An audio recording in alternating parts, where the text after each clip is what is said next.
Yeah, guys, welcome back. And guys, for the video here, 24 hours under review. I don't know. And anyway, ye beat a minute. Panoba, Parumizama 378. Rani Rumizago Israel.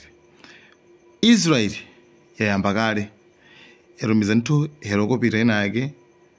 Imene mahero pitangapo amene alowa mu dziko la Iran ndege za nkhondo zimene zalowa mu dziko la Iran nde zayamba kuphulitsa kumeneko.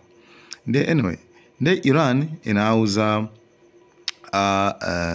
inaimbira maiko ajulu yangapo Saudi, Qatar kuti awauze au America kwanna kuti awakulu mutakusiye zinthuzi kenako tipange ma negotiations tikambirane zimufuna inuzo koma issue pano ndina kuti any attack ngati Israel ingapanga attack Iran musaganize kwana kuti tizisiya koma no tipangaso attack since ukwanyamuka ayamba kale nayonso Iran yarumizaso mabomba amenewo ku dziko lija la Israel. Chabwino ngani ina ndiona kuti maiko 7 ati G7 akuti mosokuzira ndi Trump anapita ku Canada khala pansi ari kumakambirana za nkhondo imene ili ku dziko la Iran. Kumene koko kunalizo yankhula zambirimbiri pamene President Erdogan kandani wa dziko la Turkey wayankhula kuna kuti Israel zimene yapangazo ndi zinthu zosakhala bwino. Kwambiri kwake wadzuzula kuti attack imene inapanga Israel kuipanga Iran actually umene unali mtopola samenela kwapanga attack Iran. Anyway, pa meeting yawo alise ndithu anayankhulapo komano zimene anagwizana umene koko anagwizana kwana kuti choyambirira akuti Israel ili ndi ufulu oziteteza yokha. 2, Iran singakhale ndi nuclear weapon. Funso ndikumati Israel ili ndi ufulu oziteteza yokha pamene iyoyo ndi imene inayamba kupanga attack Iran. Siri kuzuza kuti like chilungamo chocho achendesa banja. Still izizi agwezana kuti nkhondo iso makamaka ithe pakhale ndithu bata zimene akambirana maiko amene wawa maiko akuluakulu akuti olemera akuti chikoma chikata chimene chichi Trump sakufuna kuchisayenera. Trump yankho lake limene akuyankha ndionena kuti sometimes let them fight, asini amenyane. Koma chimene chikudabwisa ndichonena kuti kumenyana kumene akumenyana ziwene zoti anthu suti imene ili yokha kuti like payokha ndi Iran. Komano Israel ikuthandizidwa ndithu ndi America. Izozo ndi zimene zilipo koma panopa ndege zina zikuonesa zoti zikuthamangira ndithu ku nyumba ya Ayatollah Supreme Leader ati afuna akangomaliza afuna akamupheretu chifukwa kuti statement ya Benjamin Netanyahu ndiyonena kuti kumupha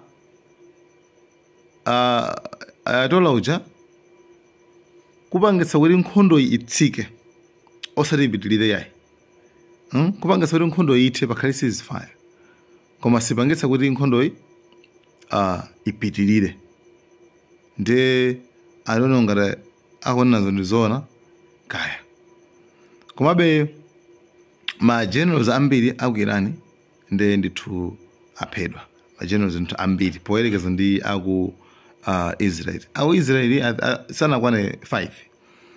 I think mina ndaratu mina ndaratu 4 ali ngati ma commanders ma generals komano ku Iran kunde ma scientists machani ambiri ndithu amene wawa makomando ambiri kumene kuti apangidwa assassinated ku Iran kumene koko.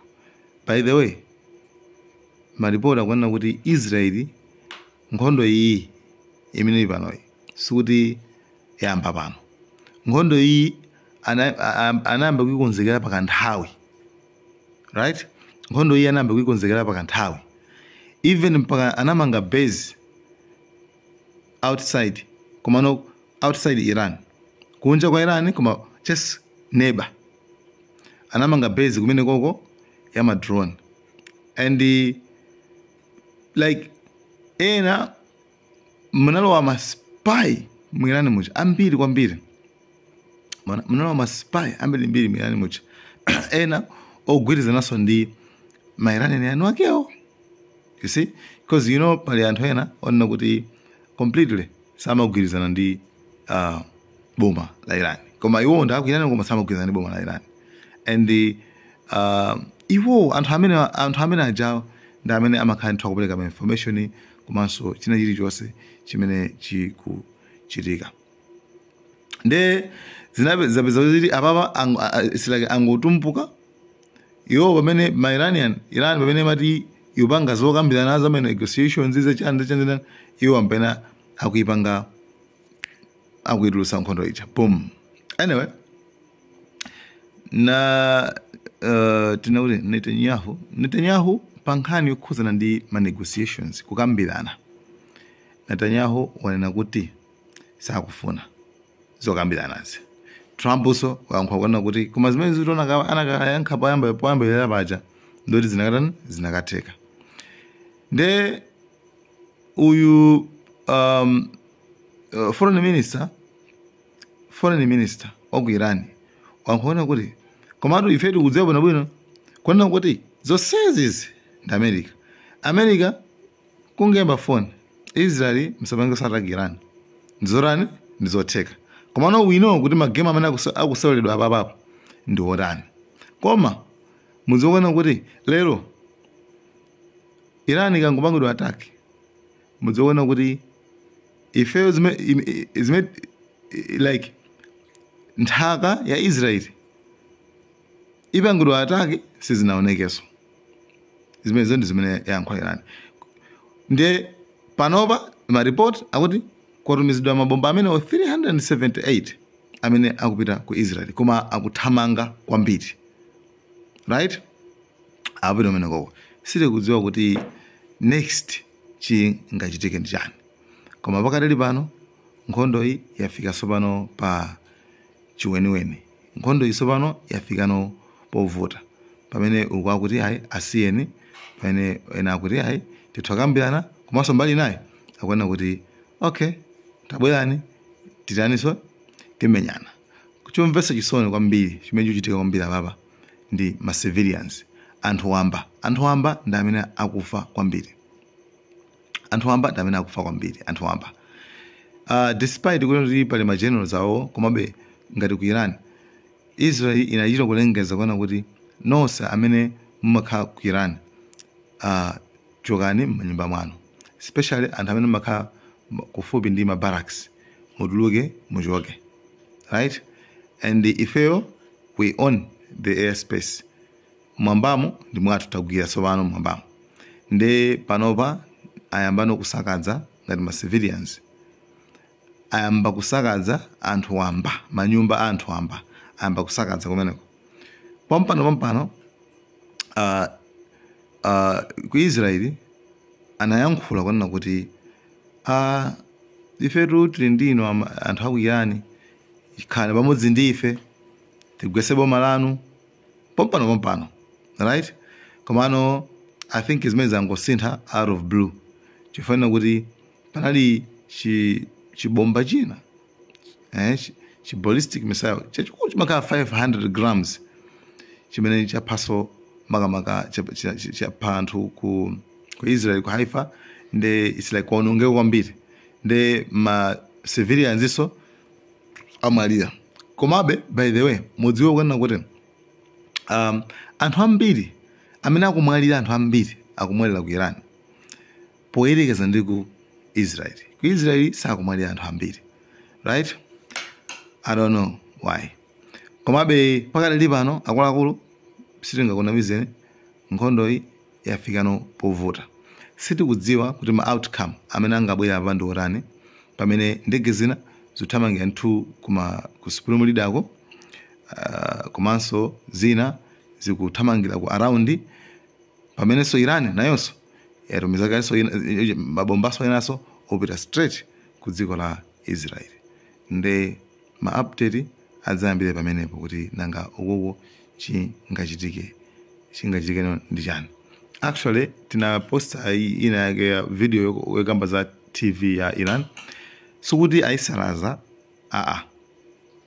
bomba linahita then kenako still panopa mzimayi uja wabwera pa interview so pano akulongosola nkhani akuilongosola nkhaniyo.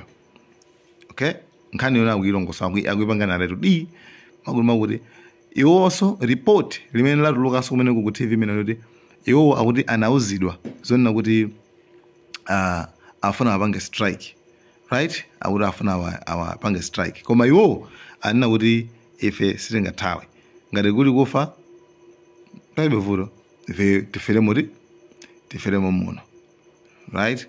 Nde anyway izo zikukhuza naso ndi chikhulupiriro chawo mmene amakhulupirira chifukwa amakhulupirira kwambiri kuti sikuti munthu akafa ndi kuti wafa yaye amakhala kuti wangochoka mdziko muno wapita ku dziko lina.